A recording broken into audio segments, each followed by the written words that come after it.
Bienvenue, vous écoutez Azimut. Ici, on parle orientation avec les parents qui s'intéressent à l'orientation scolaire de leurs ados. Azimut s'appuie sur des dizaines de spécialistes de l'orientation pour vous informer et vous conseiller. Vous pouvez retrouver l'ensemble des contenus classés par rubrique et par situation sur notre site azimut-orientation.com. Et surtout, n'oubliez pas de vous abonner à notre newsletter. Vous recevrez ainsi les informations de mise à jour et de l'actualité de l'orientation. Bonne écoute. Bonjour Catherine.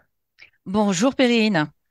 Merci de m'accorder ce temps d'interview parce que je suis très heureuse de pouvoir partager avec les auditeurs d'Azimut ta présentation. Et donc, peut-être que tu commences par nous dire qui tu es.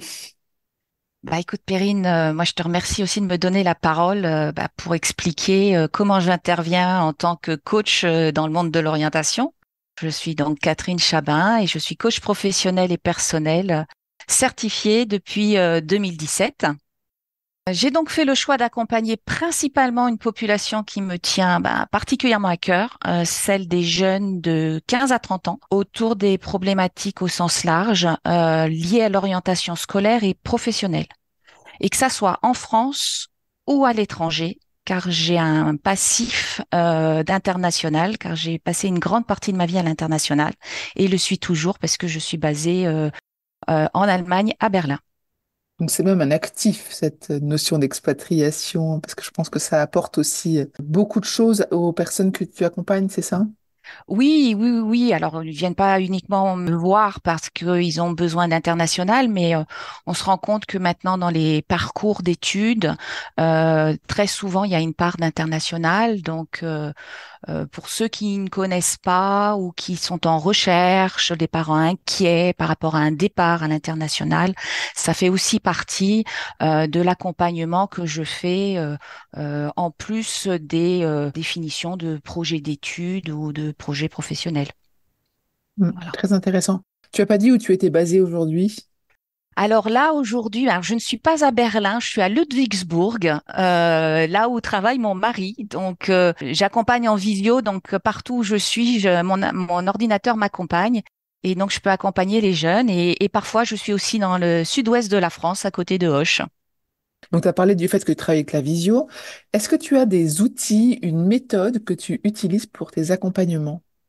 Alors, la méthode en coaching qui est vraiment reine, c'est le questionnement. Donc, j'utilise énormément le questionnement et surtout l'écoute.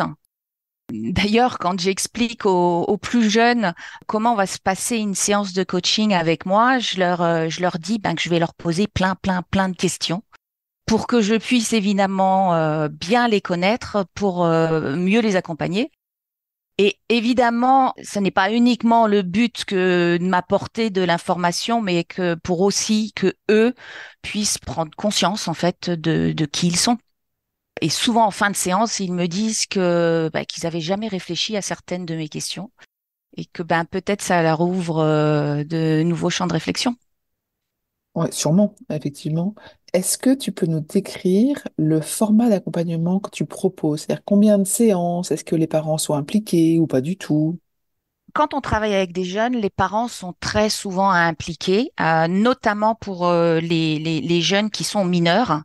Je fais toujours une première séance de rencontre avec les parents avant de commencer quoi que ce soit en coaching, et ce qui me permet de savoir quels sont leurs besoins et ceux de leur enfant. Et ça me permet aussi, le cas échéant, d'expliquer ce qu'est le coaching parce que les gens sont pas toujours très au courant, et de donner son cadre pour qu'il se déroule dans de bonnes conditions.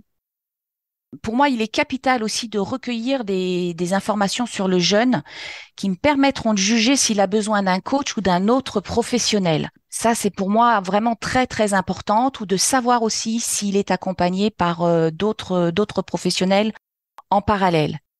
Et en fonction de ce qu'ils me disent, je vais leur expliquer comment moi je peux éventuellement leur venir en aide.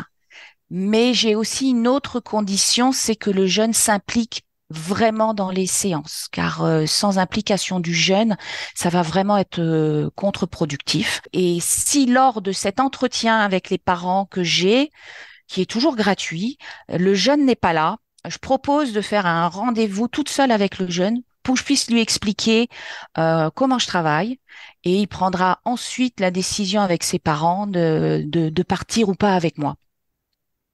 Donc ça, c'est le premier rendez-vous. Puis Le ensuite, premier rendez-vous. combien de rendez-vous est-ce qu'il y a? Et puis comment ça se conclut ou ça se termine?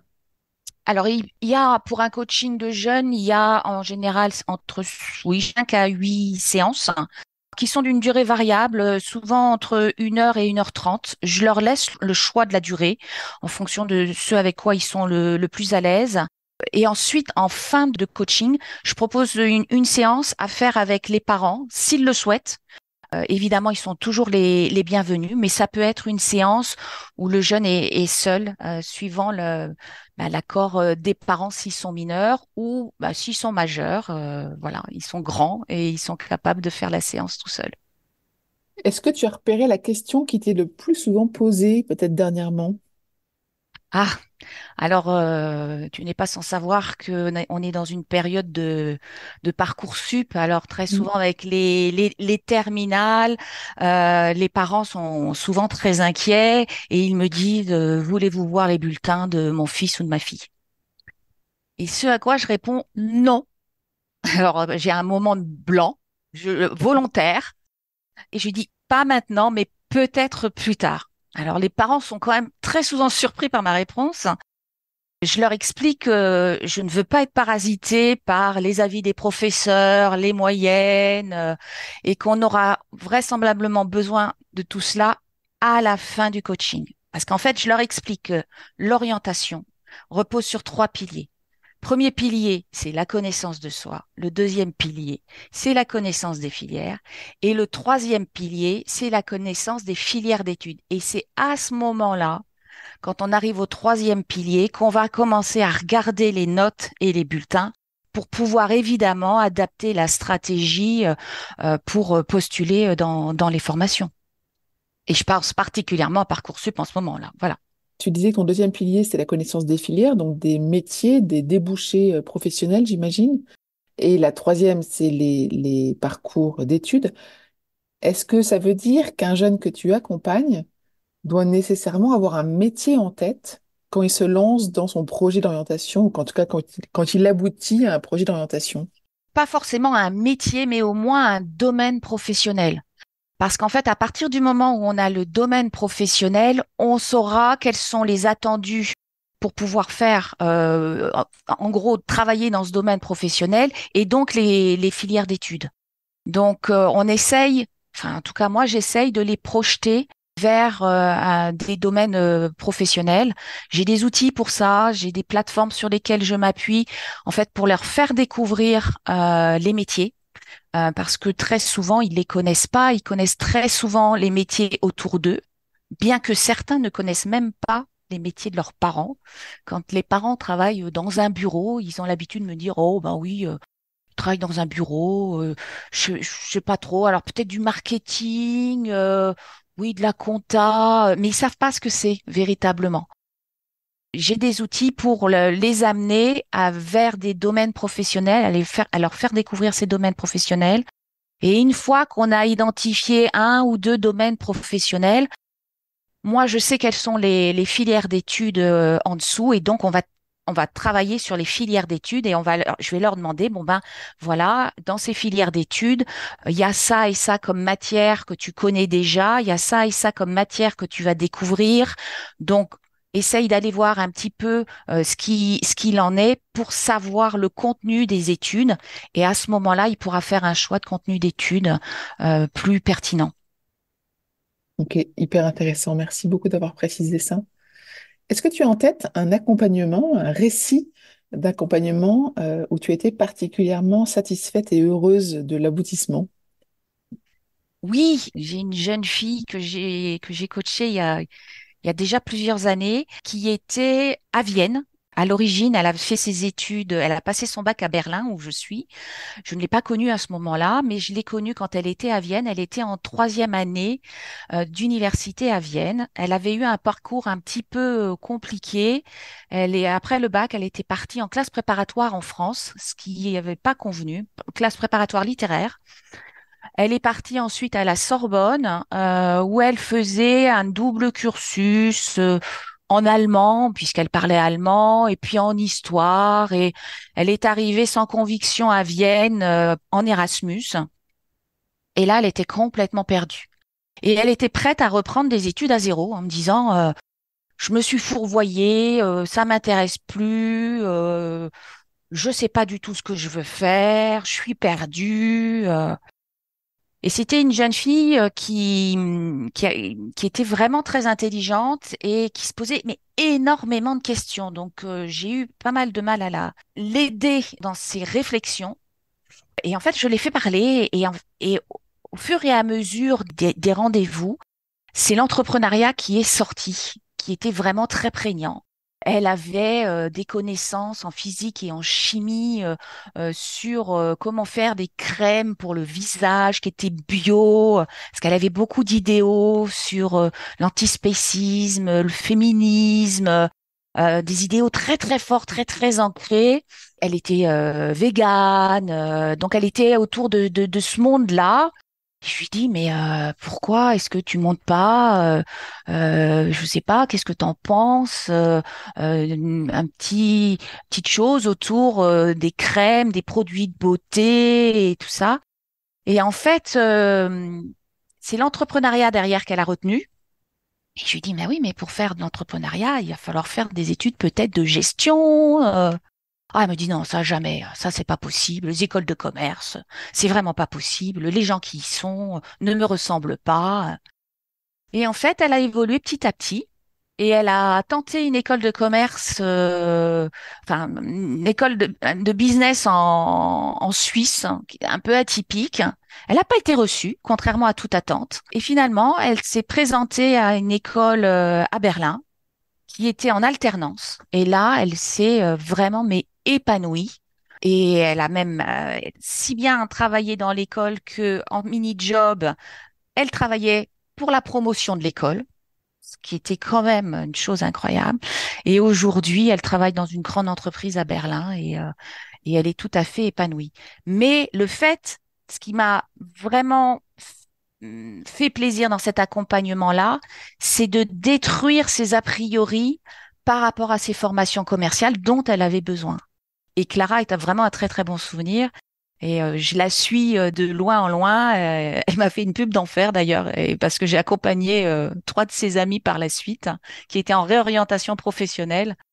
Et c'est vraiment un très très bon souvenir. Et c'est un souvenir qui date de loin. C'était vraiment au tout début de mon exercice en tant que coach. Voilà. Ouais, beau témoignage et c'est super effectivement de voir que les parcours peuvent être adaptés en cours de route. Il n'y a pas de déterminisme et ça je pense que pour les parents qui nous écoutent, c'est sûr que c'est très encourageant de se dire que qu'on s'engage dans une voie, c'est peut-être pas la voie unique, il y en aura peut-être d'autres et qu'en tout cas il faut avancer et essayer et puis les passerelles sont nombreuses. Donc merci pour ce beau témoignage. Je voudrais revenir sur ta pratique.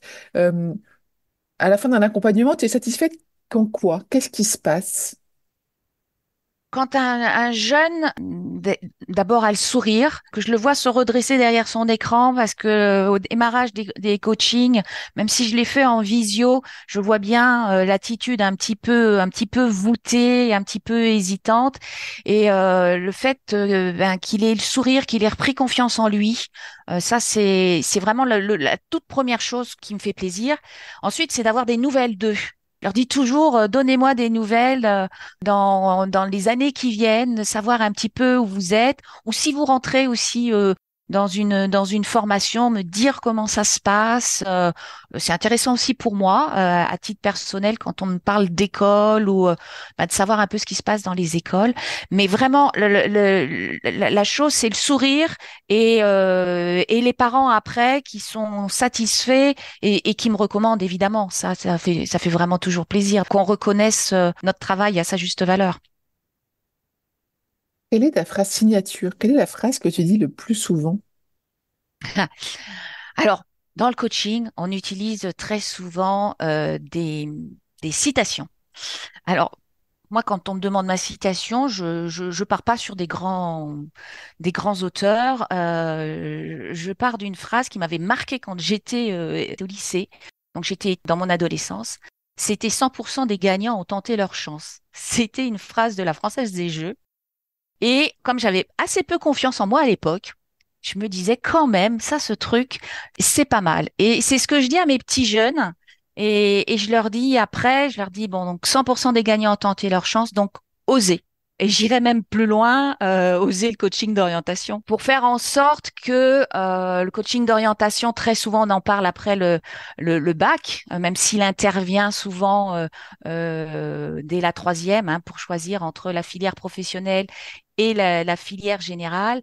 Mais après le bac, très souvent, on a des jeunes qui se retrouvent un peu perdus parce qu'ils n'ont pas trop réfléchi en amont à leur orientation et qui, en première année d'études post-bac, se trouvent perdus. Et c'est comme ça que souvent, ils viennent me voir aussi en disant j'ai un petit souci d'orientation. Donc, oser le coaching d'orientation au lycée.